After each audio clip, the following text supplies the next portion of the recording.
बिस्मिल्लाहिर्रहमानिर्रहीम। अस्सलाम वालेकुम 10th क्लास। आज हम लेक्चर नंबर 19 स्टार्ट करेंगे, जिसमें हम एक्सरसाइज 5.3 को जो है वो कवर अप करेंगे। लेकिन उससे पहले हम आज की हदीस देख लेते हैं कि रसूल सल्लल्लाहु अलैहि वसल्लम ने फरमाया नमाज दीन का स्तून है। इन इस्लाम के जो 5 बेसिक पिलर्स हैं उनमें नमाज को बहुत ज़्यादा अहमियत दी गई है और कुरान पाक में भी नमाज का जिक्र जो है वो कई मरतबा नमाज का जिक्र आया है कि आप सल्लल्लाहु अलैहि वसल्लम ने भी फरमाया है कि नमाज मेरी आंखों की ठंडक है। यानी हमें चाहिए कि हम 5 टाइम्स नमाज अदा करें ताकि अल्लाह ताला और उसके रसूल सल्लल्लाहु अलैहि वसल्लम के बहुत ज़्यादा हम करीब हो सकें, क्योंकि बंदे और अल्लाह ताला के दरमियान जो सबसे स्ट्रॉन्ग बॉन्डिंग है वो है नमाज। सो बच्चों, कोशिश करनी चाहिए कि हम नमाज को उनके मुकर्रर औकात में अदा करें। तो हमारा आज का टॉपिक है, उसमें हमारा लेक्चर नंबर 19 में टास्क हमारे पास है एक्सरसाइज 5.3। एक्सरसाइज 5.3 में वेरिफिकेशन है fundamental properties of the given set. कुछ प्रॉपर्टीज हमने पढ़ी थी जिसमें हमारी कम्यूटेटिव प्रॉपर्टी आ रही है, एसोसिएटिव प्रॉपर्टी है, इंटरसेक्शन प्रॉपर्टी। यानी ये वाली जो प्रॉपर्टीज हैं ये हमारे पास यूनियन पर भी है और इंटरसेक्शन पर भी है। जो प्रीवियस हमारे लेक्चर्स थे उसमें इन प्रॉपर्टीज को हमने डिस्कस किया था। अब यहाँ पर उनकी वेरिफिकेशन है। वेरिफिकेशन मीन कि हमें कोई सी वैल्यू दी जाएगी। जैसे सपोज यहाँ पर मैं अगर लिखती हूँ कि मेरे पास A यूनियन B इक्वल है B यूनियन A। अब वेरिफिकेशन क्या होगी कि मुझे कोई सी वैल्यूज गिवन होंगी तो वो वैल्यूज को मैं यूज करते हुए A की वैल्यू दी जाएगी, B की दी जाएगी, और इन वैल्यूज को मैं यूज करते हुए वेरीफाई करवाऊंगी कि मेरे पास जो लेफ्ट हैंड साइड है वो राइट हैंड साइड के इक्वल आती है या नहीं आती। तो यहाँ पर ये हमारी वेरिफिकेशंस हैं, पेज नंबर 91, 92, 93, और ये हमारी कुछ प्रॉपर्टीज यहाँ पर आ रही है। डिमॉर्गन्स लॉ को हम ऑलरेडी 5.2 एक्सरसाइज में डिस्कस कर चुके हैं, De Morgan's first law and De Morgan second law. अब नेक्स्ट हमारे पास यहाँ पर जो पॉइंट आ रहा है उसमें हमारे पास है वेन डायग्राम। Venn diagram. अब यहाँ पर हम वेन डायग्राम क्या होती है, हमारे यहाँ पर एक ब्रिटिश मैथमेटिशियन था जिसका नाम था जॉन वेन।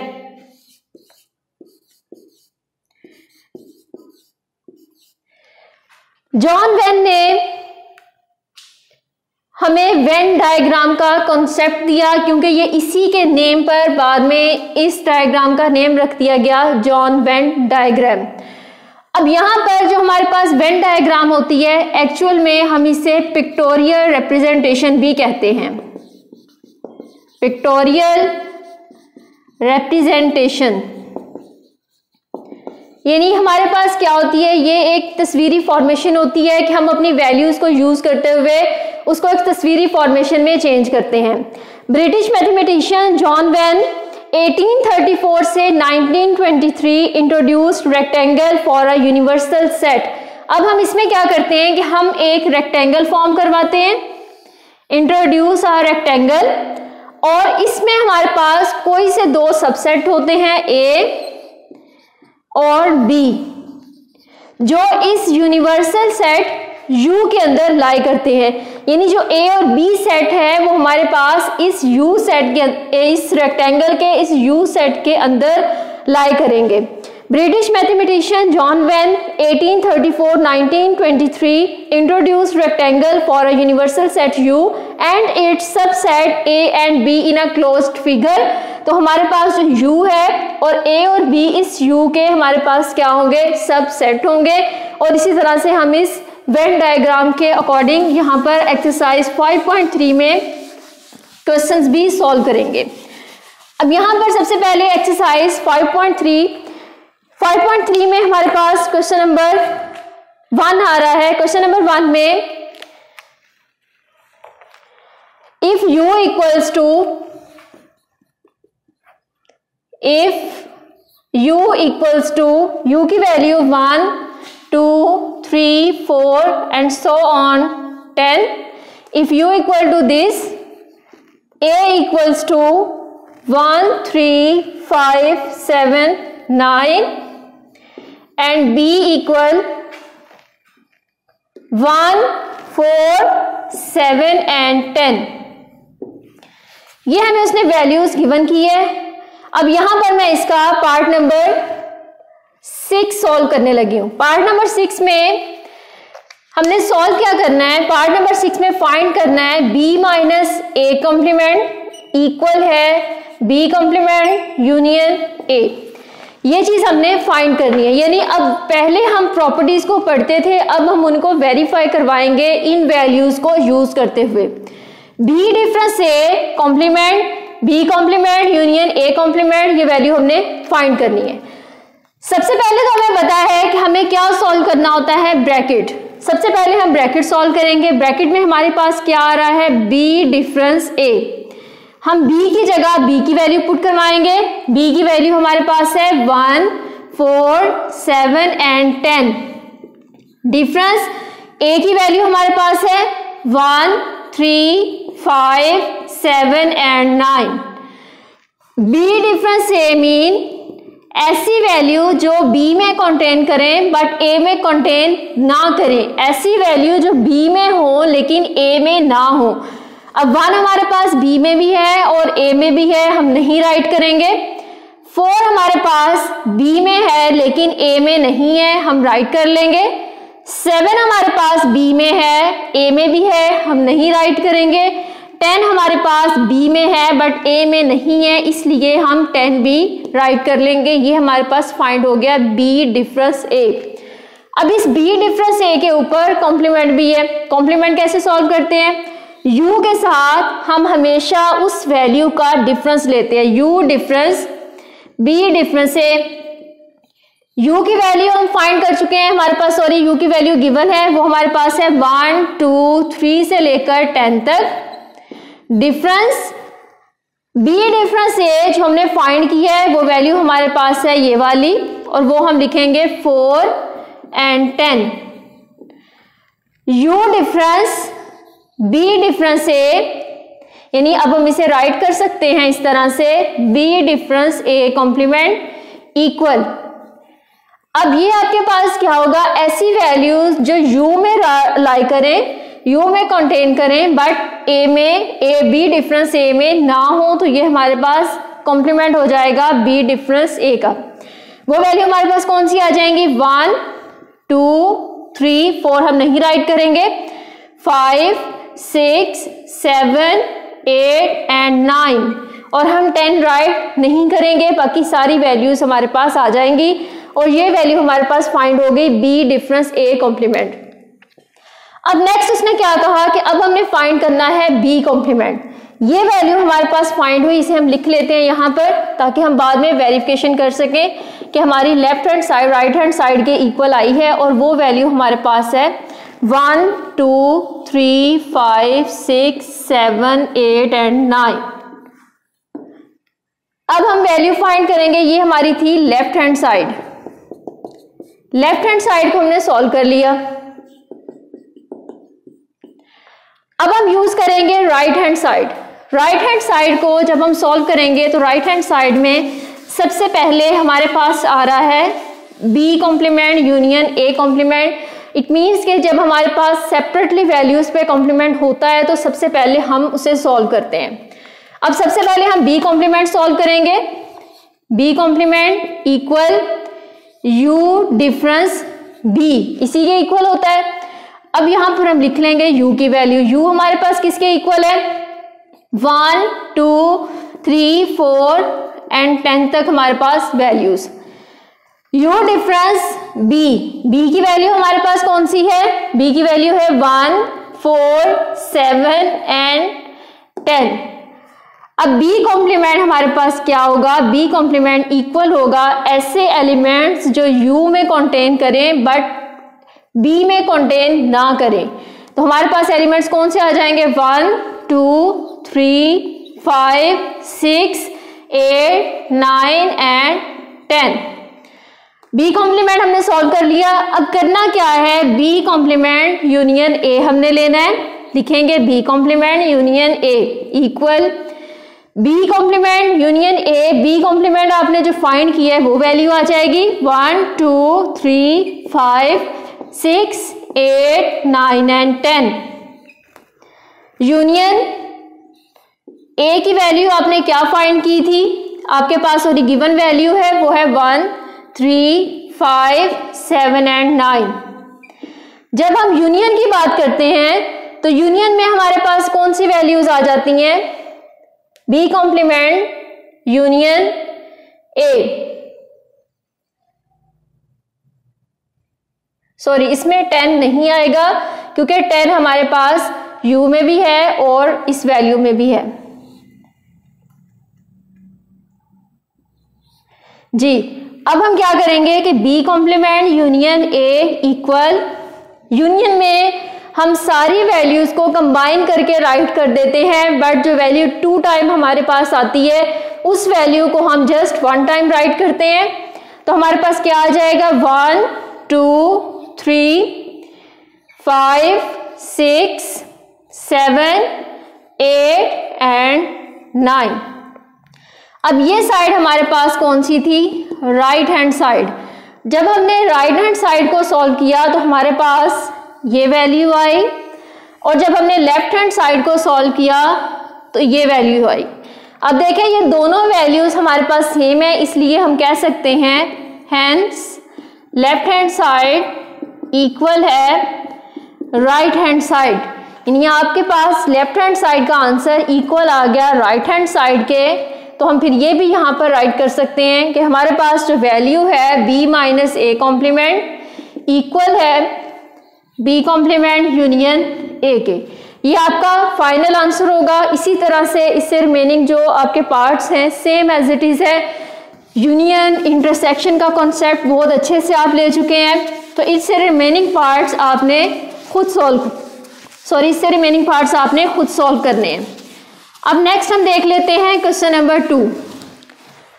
क्वेश्चन नंबर 2 में हमारे पास if u equal to this, u की वैल्यू उसने आपको दी हुई है। क्वेश्चन नंबर 2 है u इक्वल 1, 2 से लेकर हमारे पास 10 तक इसकी वैल्यूज है, 1, 2, 3, 4 एंड 10 तक। a की वैल्यू हमारे पास क्या है? a इक्वल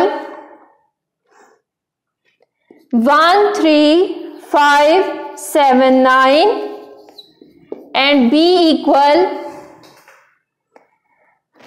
1, 4, 7,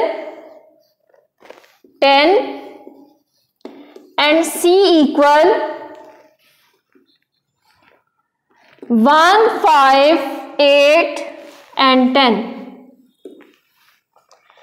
अब यहां पर हमें 3 सेट्स गिवन है, 3 वैल्यूज हमें गिवन है। यहां पर हमने यहाँ पर जब तीनों वैल्यूज को यूज करना है और उनको यूज करते हुए हमने अपने रिमेनिंग पार्ट्स को सॉल्व करना है। अब यहां पर मैं इसका पार्ट नंबर 3 सॉल्व करने लगी हूं। पार्ट नंबर 3 में क्या है? पार्ट नंबर 3 में A union B intersection C equal होना चाहिए A union B intersection A union C। ये चीज हमने प्रूफ करनी है कि हमारी जो लेफ्ट हैंड साइड है उसका आंसर हमारी राइट हैंड साइड के इक्वल आना चाहिए। ये हमने प्रूफ करना है, वेरिफिकेशन हमने करनी है यहाँ पर। तो ये करने के लिए सबसे पहले तो हम ब्रैकेट को सॉल्व करते हैं। हमेशा सबसे पहले हमें ब्रैकेट सॉल्व करनी होती है। अब यहाँ पर सबसे पहले इसकी जो साइड लेने लगी हूँ वो है मेरे पास left hand side. Left hand side में सबसे पहले हम ब्रैकेट सॉल्व करेंगे B इंटरसेक्शन C। B की वैल्यू आपके पास है 1, 4, 7 एंड 10। इंटरसेक्शन C की वैल्यू आपके पास है 1, 5, 8 एंड 10। अब इंटरसेक्शन में क्या करेंगे? जो हमारे पास वैल्यूज कॉमन होंगी ऐसी वैल्यूज जो B में भी लाई करें और C में भी हो, यानी B इंटरसेक्शन C जो कॉमन वैल्यूज हैं वो हम राइट करेंगे। 1 है, B में भी है और C में भी है। सेम एज इट इज 10 है और वो भी B में भी है और C में भी है। तो ये हमारे पास B इंटरसेक्शन C फाइंड हो गया। अब नेक्स्ट हमने क्या करना है? A union B intersection C। A की वैल्यू हमारे पास है 1, 3, 5, 7, 9। यूनियन B इंटरसेक्शन सी हम फाइंड कर चुके हैं, वो हमारे पास है 1 and 10। अब यहाँ पर जब हमने A union B intersection C लेंगे तो यूनियन में सारी वैल्यूज आ जाएंगी, बट जो वैल्यू 2 टाइम आ रही है उसे जस्ट हम 1 टाइम राइट करेंगे। 1, 3, 5, 7, 9 and 10 ये वैल्यू हमारे पास फाइंड हो गई A union into B intersection C में। अब हम इसकी राइट हैंड साइड देख लेते हैं। राइट हैंड साइड में हमारे पास क्या है? राइट हैंड साइड में सबसे पहले हमें ब्रैकेट को जो सॉल्व करना है वो हमारे पास है ए यूनियन बी। सबसे पहले यहां पर हम ए यूनियन बी सॉल्व करेंगे।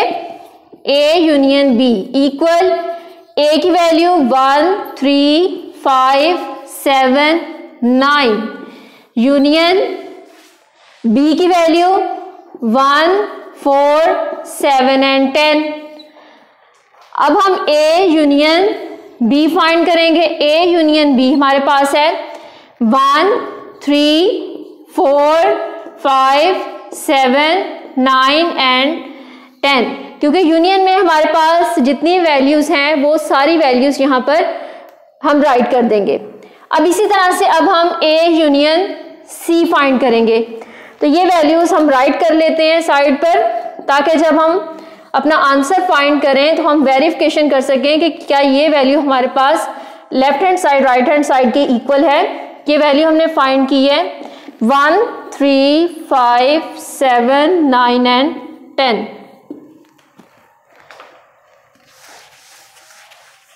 अब नेक्स्ट हमारे पास है ए यूनियन सी।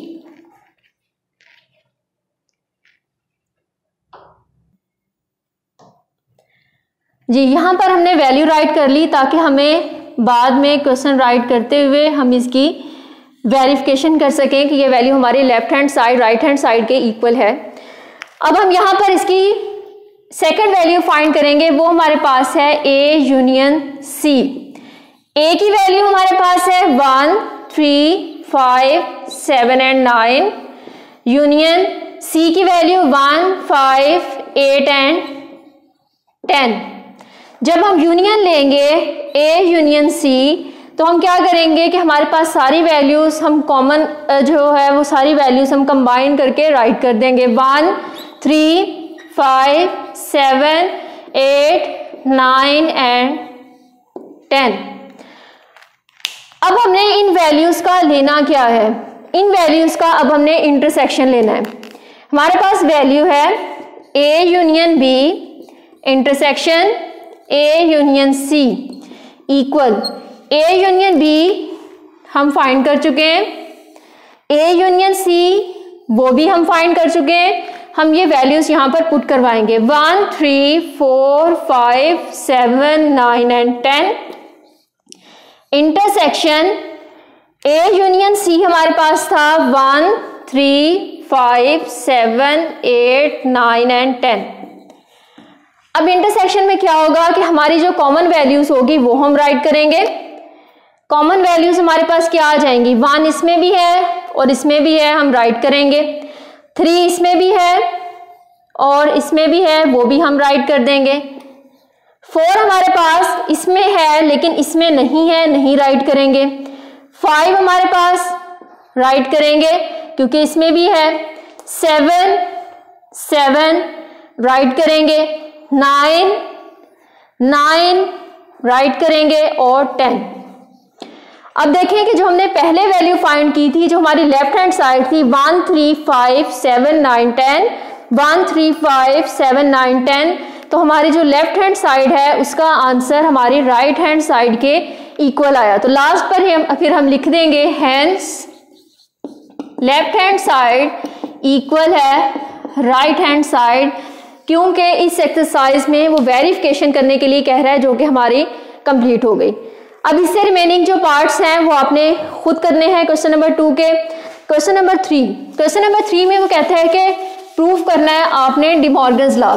ये मैं आपको नहीं करवाऊंगी। 5.2 एक्सरसाइज में हम डिमॉर्गन्स लॉ को कर चुके हैं बहुत सारे पार्ट्स में। इसकी वैल्यू उसने आपको दी है u equals to n, n mean के कोई भी नेचुरल नंबर है। नेक्स्ट उसने आपको फाई दिया हुआ है यानी एम्प्टी सेट है कोई सा, और उसकी जो थर्ड वैल्यू है b इक्वल्स टू p यानी वो आपके पास प्राइम नंबर्स है। तो आपने इसका डिमॉर्गन फर्स्ट और सेकेंड लॉ आपने प्रूफ करना है, ये आपका इंपॉर्टेंट लॉन्ग क्वेश्चन है।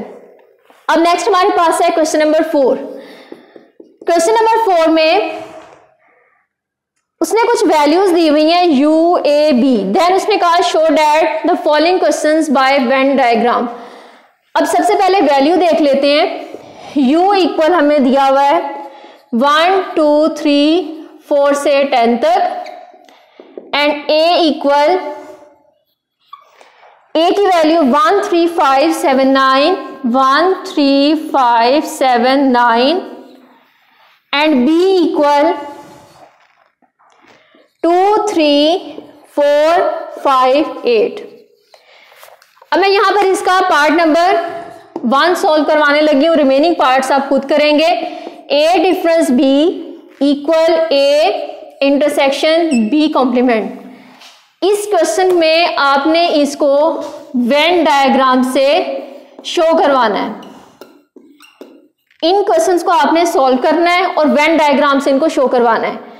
अब जब वेन डायग्राम बनानी है तो सबसे पहले तो मैं इन वैल्यूज को सॉल्व करके बताऊंगी कि आप वेन डायग्राम में इनको कैसे सॉल्व कर सकते हैं। तो सबसे पहले आप a डिफरेंस b फाइंड कर लें। a की वैल्यू आपके पास कितनी आ रही है 1 3 5 7 और 9।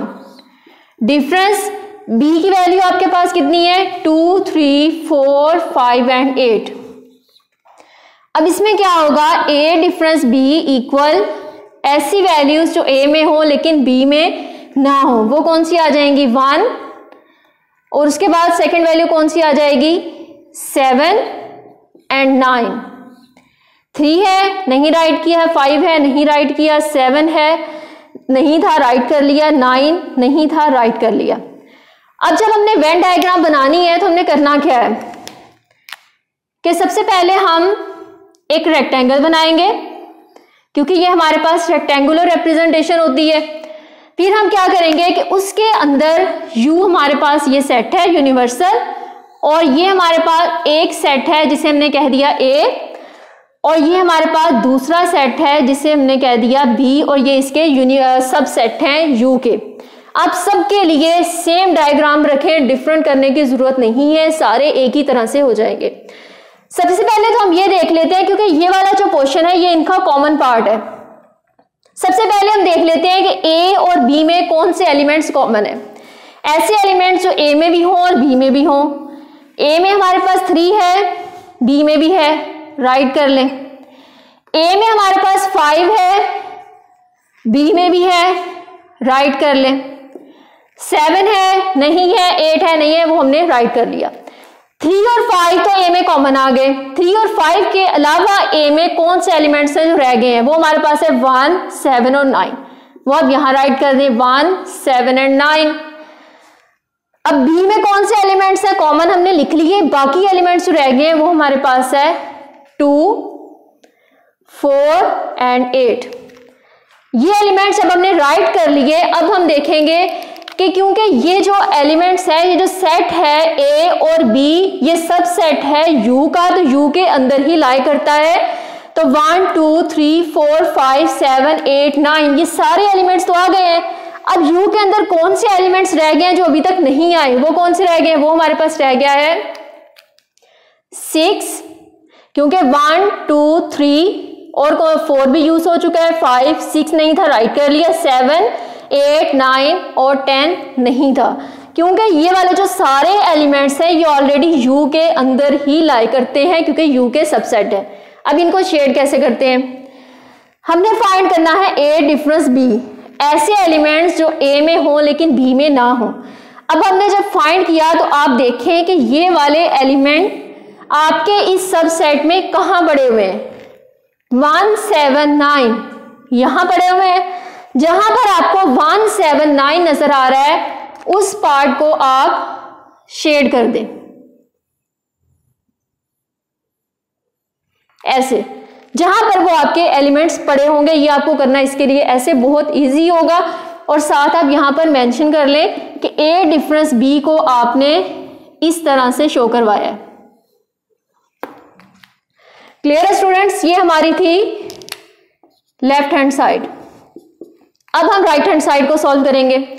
राइट हैंड साइड में सबसे पहले कॉम्प्लीमेंट आ रहा है, बी कॉम्प्लीमेंट लेंगे। बी कॉम्प्लीमेंट इक्वल है u माइनस बी। u की वैल्यू आपके पास कितनी आ रही है? 1 2 3 से लेकर 10 तक डिफरेंस। b की वैल्यू आपके पास है 2 3 4 5 8। ये डायग्राम सबके लिए सेम ही रहेगी। तो बी कॉम्प्लीमेंट जब हम फाइंड करेंगे u में हो लेकिन b में ना हो, तो 1 2 है, 3 है, 4 है, 5 है, 6 7 8 इसमें भी है और इसमें भी है, नहीं राइट करेंगे, 9 एंड 10। अब हमने इनका लेना है intersection, a intersection b complement. a की वैल्यू आपके पास थी 1 3 5 7 and 9। Intersection b complement find किया 1 6 7 9 एंड 10। जब आपने इनका इंटरसेक्शन फाइंड किया 1 आ जाएगा, 1 के बाद 3 नहीं है, 5 भी नहीं है और 7 आ जाएगा, 1 7 और 9।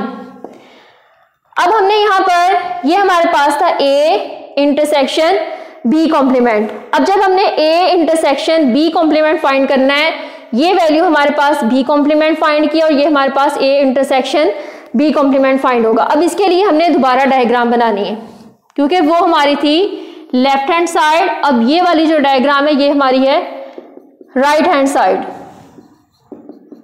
इसमें भी आपके पास सेम यही पॉइंट्स रहने हैं कि ये आपके पास सेट A, ये आपके पास है B। हमारे एलिमेंट्स वही रहेंगे जो हम पहले राइट कर चुके हैं। यहां पर आ जाएगा 1 7 9 और यूनिवर्सल में आ जाएगा 6 और 10।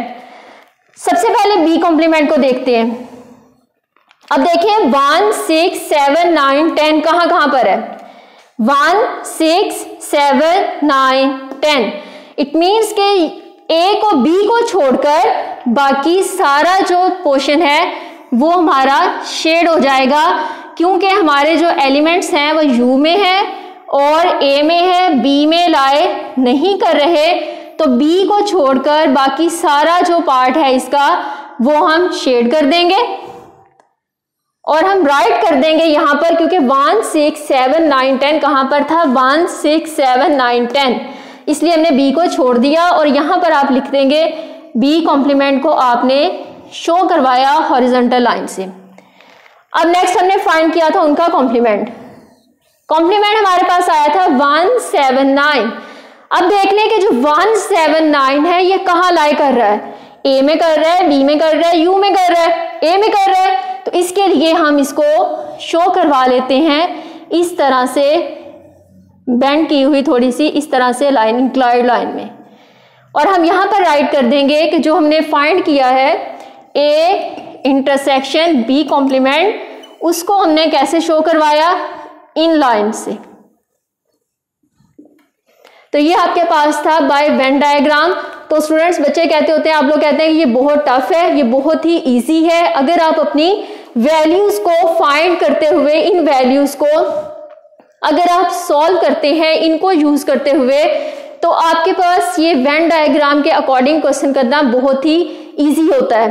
तो इससे रिमेनिंग जो पार्ट्स हैं वो आपने खुद सॉल्व करने हैं। तो 1 से लेकर आपके 6 पार्ट्स तक मुझे उम्मीद है कि इस क्वेश्चन के अकॉर्डिंग अगर आप इन वैल्यूज को यूज करते हुए अपनी left hand side, right hand side को अगर आप सॉल्व करते हैं तो आपके लिए वेन डायग्राम के अकॉर्डिंग क्वेश्चन करना बहुत आसान है। मेरा नहीं ख्याल कि ये क्वेश्चन इतने अच्छे से मैंने आपको करवा दिया कि आप ये कभी भी कह सके कि वेन डायग्राम जो है वो बहुत टफ है।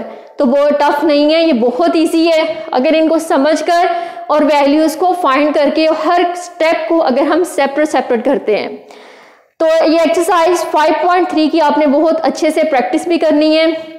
इसके जो रिमेनिंग पार्ट्स हैं वो आपके ऊपर है कि आपने इसको करना है, ताकि आपकी साथ साथ जो है वो प्रैक्टिस होती रहे। तो उम्मीद है कि आपको ये एक्सरसाइज बहुत अच्छे से क्लियर होगी, स्पेशली जो आपकी वेन डायग्राम है। तो ओके, जज़ाकिल्लाह एंड अल्लाह हाफिज़ 10th क्लास।